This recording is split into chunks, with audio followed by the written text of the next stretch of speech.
feel so alive. Dark won't cloud my eyes.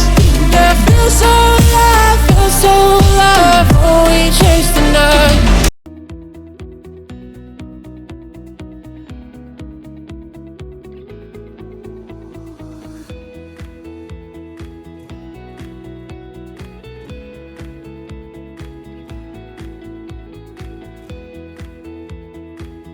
Hello aspirants, welcome back to my YouTube channel.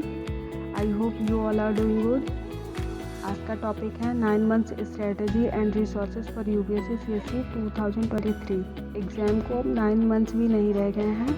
I think 8 months 20 days और हैं हमारे पास। सो जो भी करना है इसी में करना है। टाइम बहुत लिमिटेड है हमारे पास, इसलिए टाइम वेस्ट नहीं करना है। रिसोर्सेज बहुत ही लिमिटेड रखना है एंड फोकस्ड रहना है।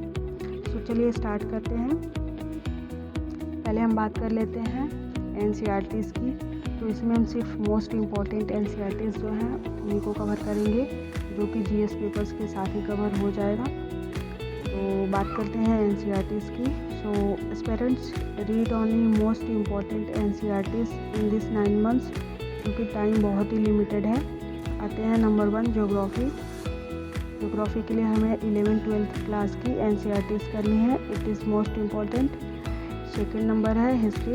हिस्ट्री के लिए हमें old NCERTs, ancient history, medieval history and modern history करना है।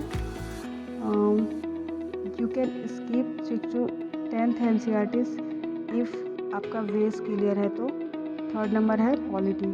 पॉलिटी के लिए हम करेंगे 11th क्लास की एनसीईआरटीज़, 2 बुक्स होती हैं वो, and M Laxmikanth Indian polity सबको पता है। फोर्थ नंबर है इकोनॉमी।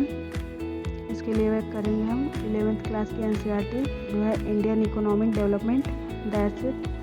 फिफ्थ नंबर पे आते हैं आर्ट एंड कल्चर। इसके लिए 11th क्लास की NCERTs, it is very important. और सिक्स्थ नंबर है साइंस। 12th क्लास की बायोलॉजी, एनवायरनमेंट सेक्शंस, इसमें लास्ट 4 चैप्टर करना है इकोलॉजी वाला। Now come to the GS papers. अब बात करते हैं जीएस पेपर्स की।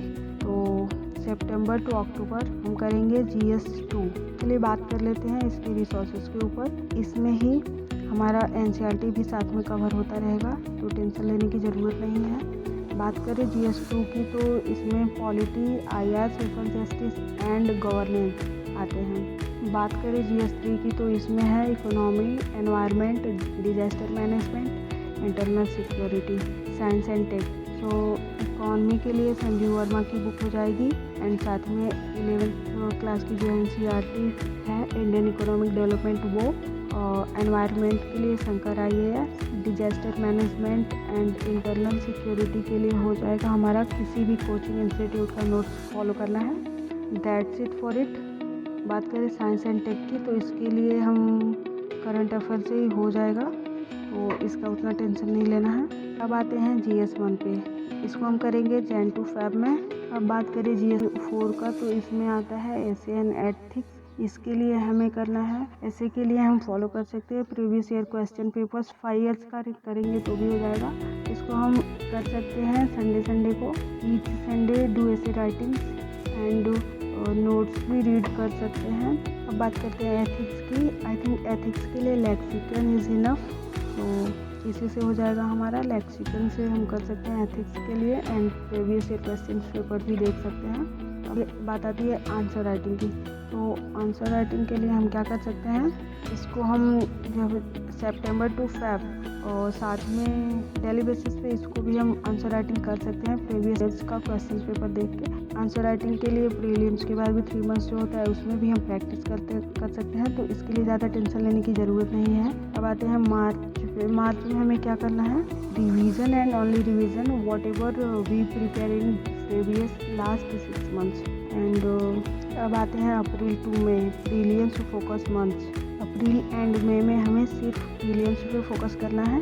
इसमें हम करेंगे रिवीजन और 2-3 मॉक्स इन अ वीक, एंड इसमें हम करेंगे मोस्ट इम्पॉर्टेंट टॉपिक का रिवीजन जो हमें लगेगा बहुत ही ज़्यादा इम्पॉर्टेंट है, उसको हमें करते रहना है। या फिर ऐसा लगेगा कि हाँ ये छूट गया है या फिर इसको करना ज़रूरी है, उसको हम देखेंगे।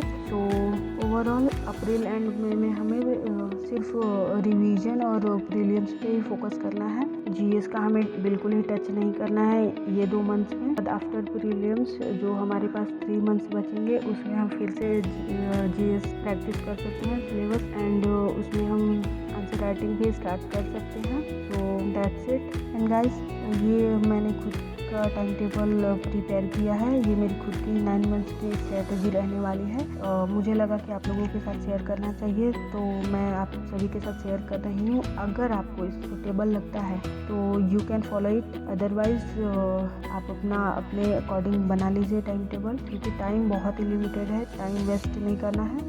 अगर आपको ये सूटेबल लगता है तो आप फॉलो कर सकते हैं। मुझे ऐसा लगा आपके साथ शेयर करना चाहिए, तो मैं शेयर कर रही हूँ। Thank you so much.